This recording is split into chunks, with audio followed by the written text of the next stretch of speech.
In a small, lively town, a 27-year-old man named Sam had been working hard for 5 years. Despite his efforts, he found himself stuck, unable to improve his financial situation.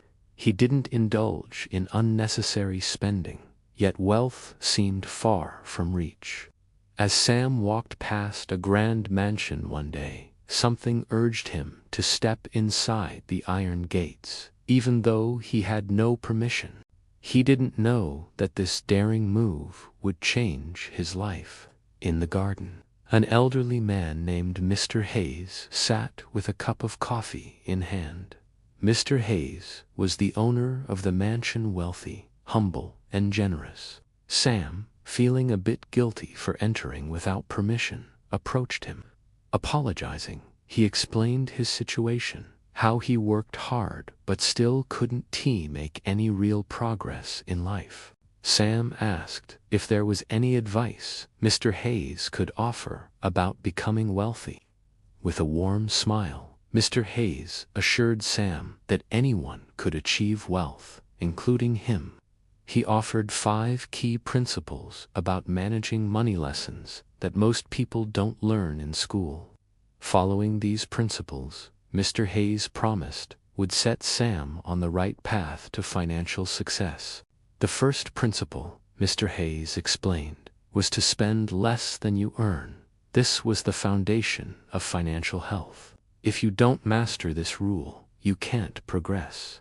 For instance, if you make $5,000 a month, saving at least $2,000 should be a goal. Whether you make $3,000 or $10,000, always avoid spending more than your income. Even with a high salary, without this rule, debt will catch up with you. The second rule emphasized the importance of having an emergency fund. Life is unpredictable, and unexpected expenses like car repairs or job loss can occur at any time. Without an emergency fund, Sam would be forced to borrow or sell assets at a loss, which could cause more stress.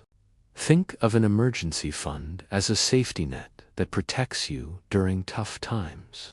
The third lesson was about investing, specifically investing in yourself. Sam might have felt unsure about investing in stocks or businesses, but Mr. Hayes explained that the best investment to make was in his own skills. Whether Sam's profession was carpentry, plumbing, or customer service, he should focus on improving his expertise. This could mean attending courses, buying new tools, or simply learning more about his craft. Mastery of skills would increase Sam's value and future earning potential. The fourth principle was about increasing income. Once Sam had honed his skills, he could start earning more. Whether by advancing in his current job or starting his own business, Sam's income would no longer be tied to hours worked, but to the value he produced. The harder he worked and the better he became, the more he could earn. The final lesson was about creating passive income. Once Sam had applied the first 4 principles and built up savings, it was time to let his money work for him.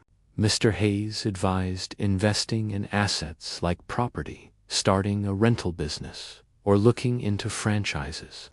Passive income could generate wealth without requiring constant work. With newfound clarity and determination, Sam thanked Mr. Hayes for his invaluable guidance.